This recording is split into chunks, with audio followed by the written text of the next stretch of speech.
The greatest lie you have ever been told is that you need to find yourself, as if you are a set of car keys lost in the couch cushions, as if your true identity is a rock hidden somewhere in the forest of your life. And if you just look hard enough, if you just dig deep enough, you will stumble upon it and finally be whole. This idea, this innocent-sounding phrase, "I'm trying to find myself," is the very cage that keeps you trapped, because it implies that you are a fixed object. It implies that who you are is already defined, already finished, and you are just late to the discovery. I am here to offer you a different truth, a truth that is terrifying to the ego, but liberating to the soul. You are not lost. You are not hidden. You are undefined. You are not a noun. You are a verb. You are not a statue. You are the clay. And the reason you feel lost, the reason you feel that friction in your soul, is not because you haven't found yourself. It is because you haven't decided who you want to be. You have been waiting for permission to exist when you should have been busy designing your existence. This video is not a search party. It is a construction site. We are going to dismantle the myth of the true self and replace it with the power of the creative self. We are going to explore the quantum physics of identity shifting. We are going to look at the neuroscience of personality. And I am going to give you the blueprint to stop being a victim of your history and start being the architect of your destiny. This is the quantum shift. The moment you realize that you do not have to die to be reborn. Let us begin by looking at the science of who you think you are. Neuroscience tells us that your personality is not biological destiny. It is a biological habit.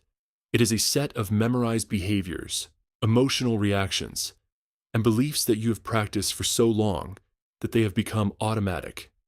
You wake up in the morning and you effectively put on a costume.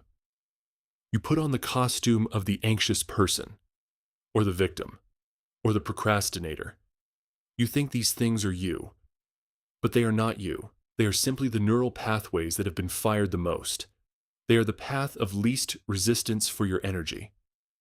In quantum physics, there's a concept called superposition. Before a particle is observed, it exists in all possible states simultaneously. It is everywhere and nowhere. It is only when the observer looks that the particle collapses into a single position. You are a quantum being. Before you wake up in the morning, before you remember your name, before you check your phone and download the trauma of yesterday, you are in superposition. You are pure potential. You could be anyone. You could do anything. But then, in a fraction of a second, you collapse your own wave function. You remember your problems. You remember your limitations. You remember that you are shy or broke or lonely. And by remembering it, you recreate it. You collapse the infinite potential of the quantum field back into the tiny, familiar box of your past identity. Why do we do this? Why do we choose the same painful self every single day? Because the brain prefers familiarity over happiness. The brain's job is survival, and to the primitive brain, the unknown is dangerous. The old you, even if it is miserable, is safe because it is known. You know how to be sad. You know how to be broke. You have a map for that territory. The new you, the wealthy, confident, peaceful version, is uncharted waters. And so every time you try to change, every time you try to step into a new identity, your brain screams danger. It floods your body with cortisol. It creates resistance. It tries to pull you back into the old costume. This is why finding yourself is a trap. If you look inside for who you are, you will only find who you have been. You will find the records of the past. You will find the scars of old wounds. And if you identify with those things, if you say, "This is me," you solidify them. You turn the fluid energy of your potential into stone. To change, you must stop looking back at the wake of the boat and start looking at the horizon. You must stop identifying with the history and start identifying with the vision.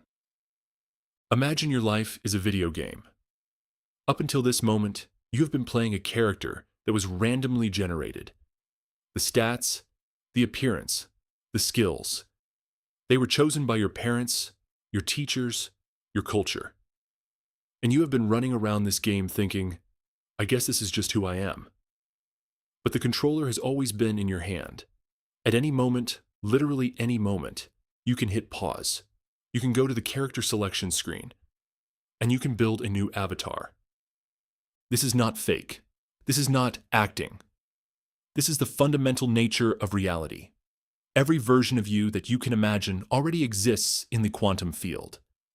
The version of you that is a master of your craft exists.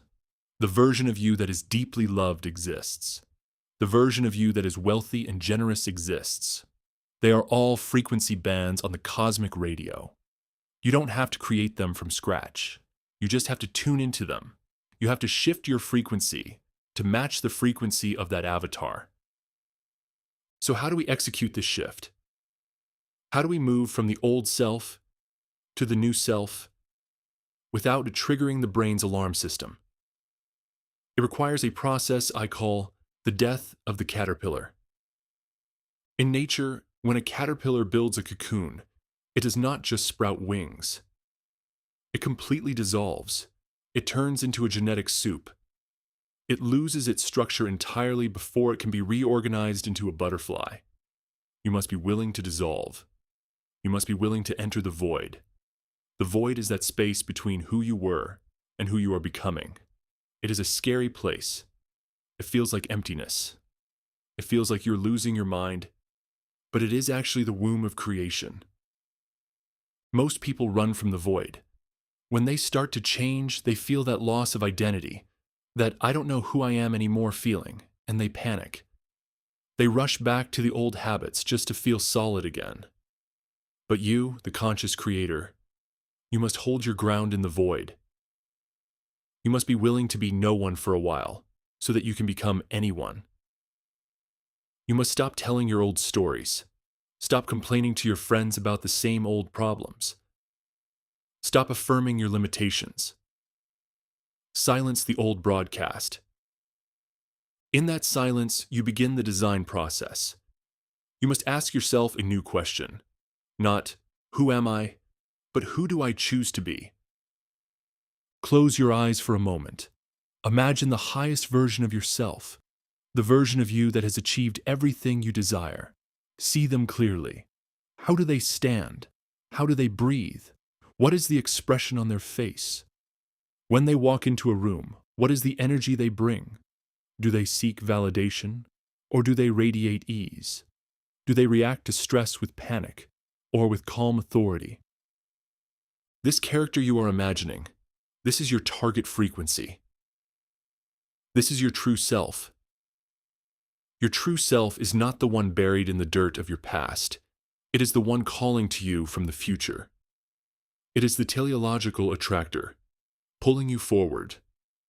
Now here is the secret that separates the dreamers from the shifters. You cannot just visualize this version. You must practice being them. You must rehearse the new identity until it becomes your new neurological habit. This is called the law of assumption. You assume the feeling of the wish fulfilled. You assume the identity of the person who already has it. When you wake up tomorrow, before you get out of bed, lie there for 2 minutes. Do not put on the old costume. Instead, mentally step into the body of your new avatar. Put on their skin. Breathe with their lungs. Think their first thought. If you are becoming a wealthy person, maybe your first thought is, I have more than enough.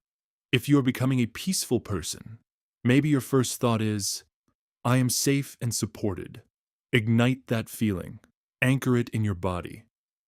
And then, get out of bed as that person. Walk to the bathroom as that person. Brush your teeth as that person. Drink your coffee as that person. It will feel strange at first. It will feel like you are pretending. That is okay. All change feels fake at first. When you learned to ride a bike, it felt unnatural until it became automatic. You are learning to write a new personality. As you go through your day, you will be tested. The 3D reality has a lag time. It reflects your past. So you might step into your new abundance identity, and then you open the mail and see a bill you can't pay. This is the crucial moment. This is the test. The old you would react with fear. The old you would say, "See, it's not working. I'm broke." And instantly, you would collapse back into the old timeline. But the new you looks at the bill and sees it differently.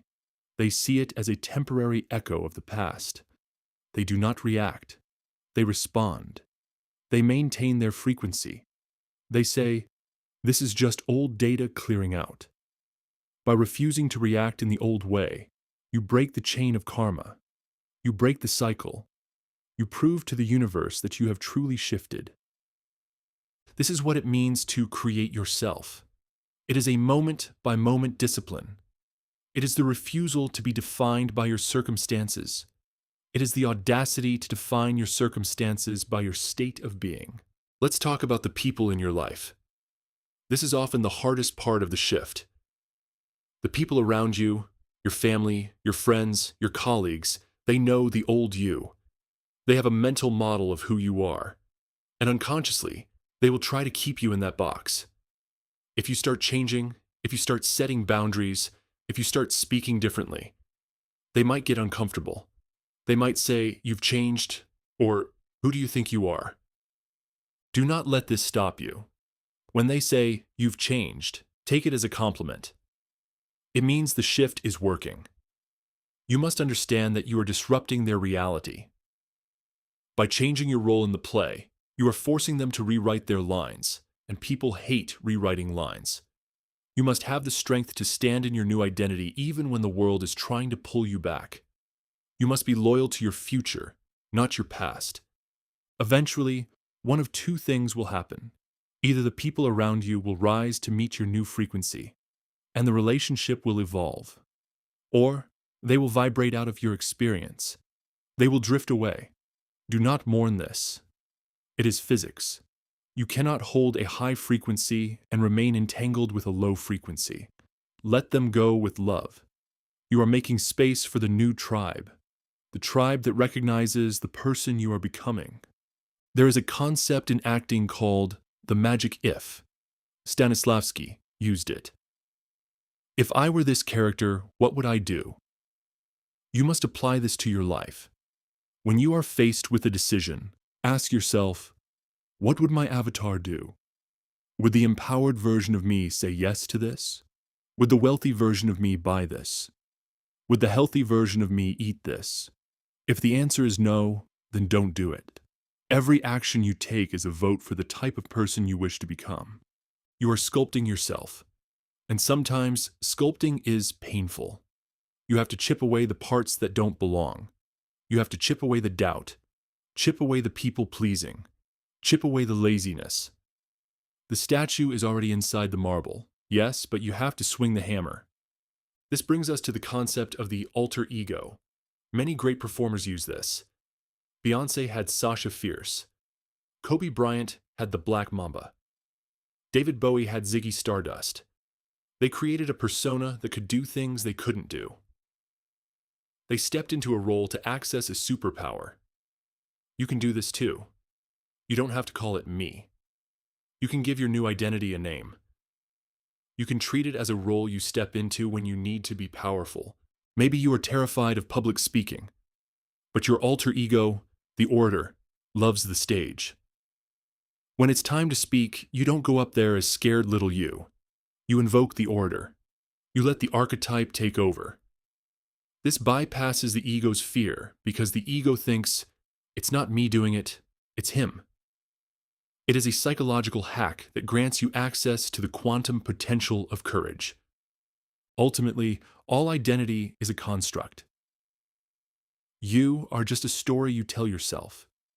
If you are going to tell a story, why not tell the most magnificent one possible? Why tell a story of tragedy and limitation when you can tell a story of triumph and magic? The pen is in your hand. The ink is your focus. The paper is the present moment. Stop waiting to be discovered. Stop waiting for someone to give you permission. Stop waiting to feel ready. You will never feel ready in your old identity, because your old identity was built for the old life. You have to act as if you are ready, and the readiness will follow. You have to walk through the door before the bridge appears. This is the quantum leap. It is not a leap of distance. It is a leap of identity. It is closing your eyes as a caterpillar and opening them as a butterfly.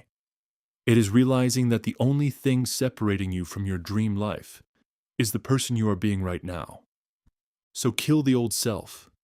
Let it die with honor. Thank it for surviving. Thank it for getting you this far.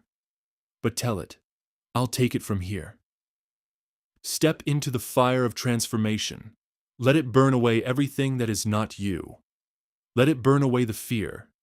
Let it burn away the doubt. And when you step out of the flames, do not look back. Walk forward into your new world, the world that you created, the world that matches the new you. The search is over. The creation has begun.